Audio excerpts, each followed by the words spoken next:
नमस्कार दोस्तों, स्वागत है आपका हमारे चैनल गुनाह या साजिश में। उम्मीद करती हूँ आप लोग बहुत अच्छे होंगे। आज मैं आप लोगों के सामने एक ऐसे सीरियल किलर की कहानी सुनाने जा रही हूँ जो दुनिया का सबसे कम उम्र के सीरियल किलर के नाम से जाना जाता है। इसके नाम के आगे जब सीरियल किलर लगा तो इसकी उम्र बस 8 साल थी। ये 8 साल का सीरियल किलर है। यह बिहार के बेगूसराय जिले में एक गांव पड़ता है मुसहरी, वही का रहने वाला है। अब तक आप लोग समझ गए होंगे कि ये कहानी अमरजीत साडा की है। अमरजीत साडा के बारे में डिटेल में जानने से पहले अगर आपने हमारे चैनल गुनाह या साजिश को अब तक सब्सक्राइब नहीं किया है तो सब्सक्राइब कर ले और बेल आइकन भी दबा ले, ताकि जब भी मैं कोई नई वीडियो डालूं उसका अपडेट सबसे पहले आपको मिल जाए। तो आइए दुनिया के सबसे कम उम्र वाले इस सीरियल किलर के बारे में जानते हैं।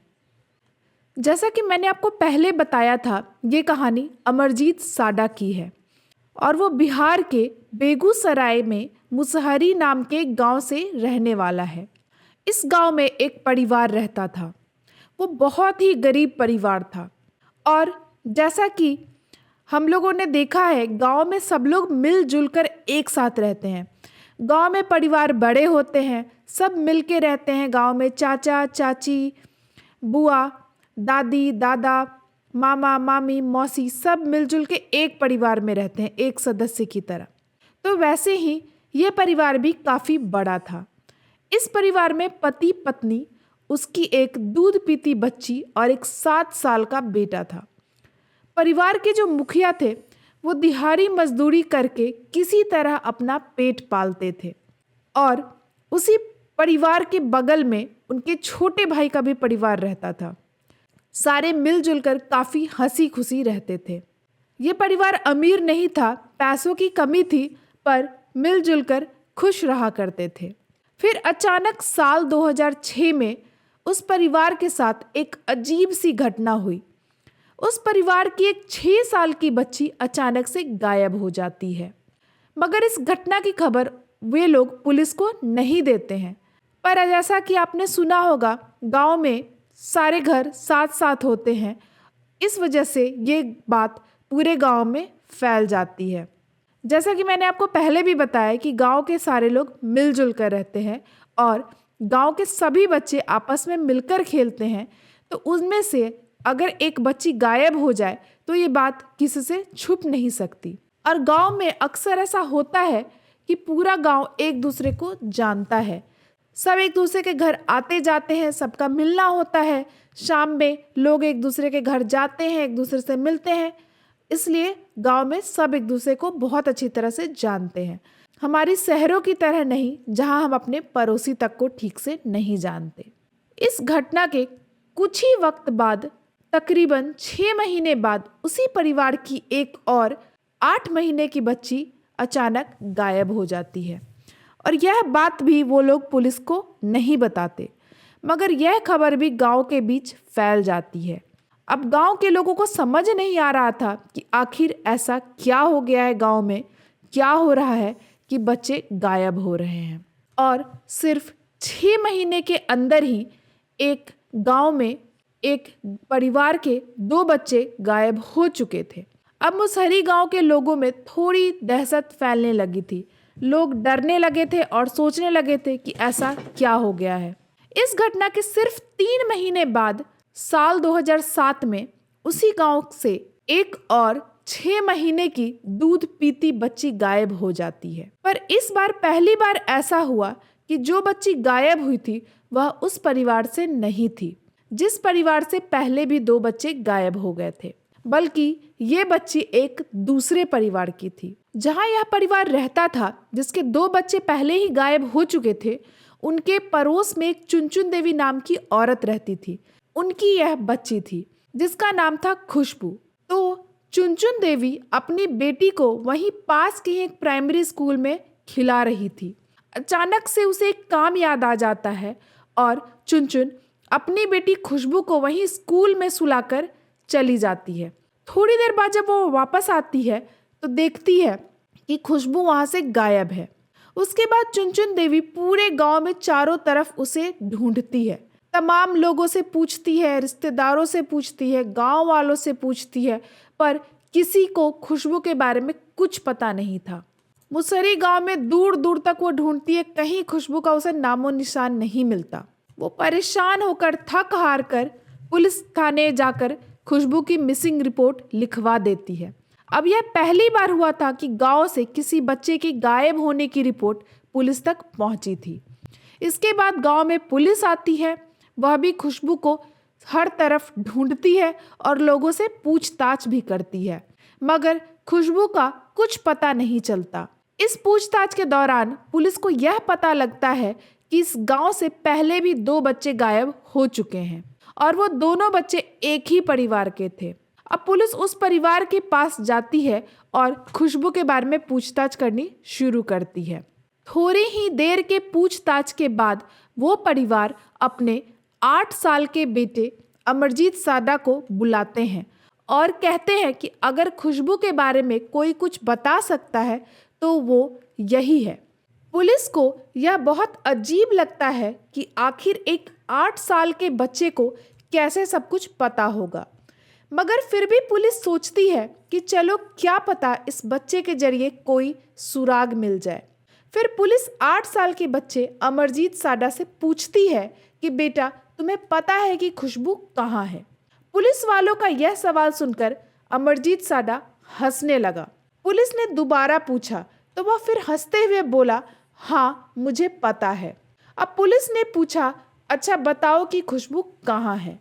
तो फिर वो कुछ नहीं बोला और बस उनके सवाल पर हंसे जा रहा था। जितनी बार भी पुलिस उससे पूछती कि खुशबू कहाँ है, वह बार बार पुलिस की शक्ल देखता और हंसता रहता। पुलिस वालों को भी अजीब लगा।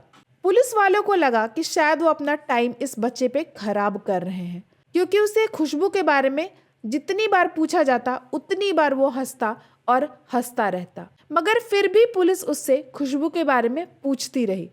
पुलिस को लग रहा था कि शायद कोई सुराग मिल जाए जिससे उन्हें खुशबू को ढूंढने में कुछ मदद मिल जाए।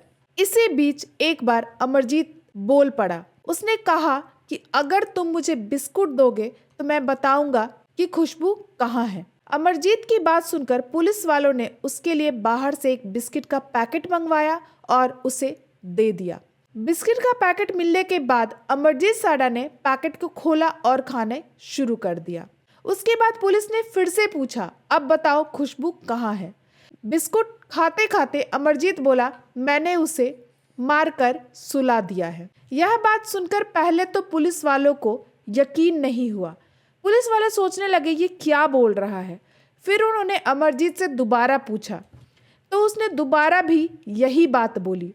अब पुलिस वालों को भी थोड़ा अजीब लग रहा था और थोड़ा इंटरेस्ट भी आ रहा था, तो उन्होंने उससे फिर से पूछा, तो अच्छा यह बताओ कि तुमने खुशबू को कहाँ सुलाया है। तो अमरजीत बोला कि चलो मैं तुम्हें वह जगह दिखाता हूँ।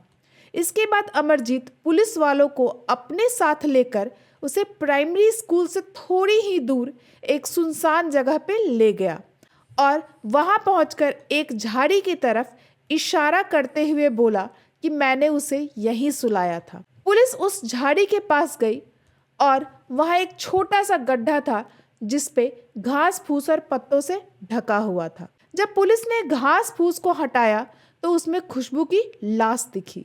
यह देखकर पुलिस वालों के रूह कांप गए कि एक 8 साल का बच्चा जो इतना कम बोलता है और हंसता ज़्यादा है और जिसे सिर्फ इसलिए पूछताछ की गई ताकि कुछ सुराग मिल सके, अंत में वही बच्चा कातिल निकलेगा, ऐसा पुलिस वालों ने दूर दूर तक सोचा भी नहीं था। इसके बाद पुलिस वालों ने अमरजीत को खुशबू के मर्डर करने के जुल्म में गिरफ्तार कर लिया और उसे अपने साथ पुलिस स्टेशन ले गई। मगर अमरजीत अब भी पुलिस स्टेशन और पुलिस वालों को देखकर बस हंसे जा रहा था। शायद उसे कुछ पता नहीं था कि यह पुलिस क्या है, पुलिस स्टेशन क्या है, कानून क्या है, उसने क्या जुल्म किया है और इसकी सजा उसे क्या मिल सकती है। पुलिस स्टेशन पहुंचने के बाद पुलिस ने अमरजीत से पूछा कि तुमने खुशबू का मर्डर कैसे किया। तो वो बोला कि पहले तो वो प्राइमरी स्कूल से खुशबू को उठाकर गांव के बाहर एक सुनसान खेत में ले गया। फिर वहां ले जाकर उसने पहले खुशबू का गला दबाया और बाद में वही खेत में से एक ईंट उठाकर उसके सर पे दे मारा। उसके बाद वो खुशबू को वहीं एक छोटे से गड्ढे में छुपाकर भाग गया। अमरजीत की बात सुनने के बाद पुलिस को वह 2 बच्चे भी याद आए जो खुशबू से पहले उसी गांव से गायब हो चुके थे और अमरजीत के परिवार के ही थे। तो पुलिस वालों को लगा कि कहीं उन दोनों बच्चों के गायब होने के पीछे अमरजीत का हाथ तो नहीं। इसीलिए पुलिस ने अमरजीत से पूछा, अच्छा यह बताओ कि तुमने किस किस को इस तरह मारकर सुलाया है। सुनकर अमरजीत फिर हंसने लगा और बोला कि और बिस्कुट दोगे तो बताऊंगा। फिर पुलिस वालों ने एक और बिस्किट का पैकेट मंगवाया और उसे दे दिया। उसके बाद अमरजीत ने 2 और नाम लिए जिनका उसने मर्डर किया था, एक अपनी बहन का और दूसरा अपनी चचेरी बहन का। यह बात सुनते ही पुलिस वालों के पैरों तले जमीन खिसक गई, क्योंकि उनके सामने सिर्फ एक 8 साल का सीरियल किलर बैठा था जो एक के बाद एक 3 मर्डर कर चुका था, जिनमें से 2 मर्डर उसने अपने ही परिवार के लोगों का किया था। उसके बाद पुलिस वालों ने अमरजीत के चाचा और उसके माँ बाप को पुलिस स्टेशन बुलाया और इसके बारे में पूछताछ करनी शुरू की। तो उन्होंने पूरी कहानी सुनाई और कहा, हाँ, अमरजीत ने आज से करीब 9 महीने पहले पहला कत्ल अपने चाचा की 6 साल की लड़की का किया था। उसे भी ठीक खुशबू की तरह पहले तो गला घोंटकर और फिर पत्थर से मार मार कर मार डाला था। तब अमरजीत की उम्र सिर्फ 7 साल की थी। उन्हें पता भी चल गया था कि खून अमरजीत ने ही किया है, क्योंकि जब उन्होंने अमरजीत से पूछा तो उसने बिना छुपाए सब कुछ बता दिया था। फिर उस घटना के करीब 6 महीने बाद अमरजीत ने अपनी खुद की 8 महीने की बहन का भी मर्डर कर दिया था और यह मर्डर भी ठीक उसने उसी तरह किया था जैसे उसने पहला खून किया था और बाद में एक्सेप्ट भी कर लिया था कि ये खून भी उसी ने किया है। उसके बाद पुलिस वालों ने उससे पूछा कि अगर आपको यह बात पता थी दोनों मर्डर अमरजीत ने किए हैं तो आपने इसकी खबर पुलिस को क्यों नहीं दी। तो अमरजीत के माँ बाप ने बताया कि जब उसने अपने चाचा की लड़की का मर्डर किया तो हमें लगा कि शायद उसने अनजाने में ही आपसी लड़ाई में उसका मर्डर किया था, इसलिए हमने अमरजीत को समझा बुझाकर छोड़ दिया। मगर जब उसने अपनी बहन को मारा तो इसके बाद उन्होंने अमरजीत की खूब पिटाई की थी। पिटाई के बाद अमरजीत बोला कि आज के बाद वो ऐसा कभी नहीं करेगा, इसलिए हमने उसे एक बार और माफ कर दिया। और क्योंकि मरने वाला और मारने वाला दोनों हमारे ही परिवार के थे, इसीलिए हमने इसे फैमिली मैटर मानते हुए पुलिस को कोई कंप्लेन नहीं की। पुलिस ने अमरजीत के माँ बाप और चाचा के बयान को दर्ज कर लिया, मगर अब उनके मन में एक और सवाल था कि आखिर क्यों अमरजीत ने 3 बच्चों का मर्डर किया, क्योंकि हर मर्डर के पीछे कोई ना कोई मकसद जरूर होता है। तो यह जो 3 मर्डर अमरजीत ने किए थे उसके पीछे क्या वजह थी, और इसका जवाब सिर्फ अमरजीत ही दे सकता था। अब पुलिस ने फिर अमरजीत से दोबारा पूछताछ शुरू की। पुलिस ने अमरजीत से पूछा कि तुमने इन 3 बच्चों को मारकर क्यों सुलाया।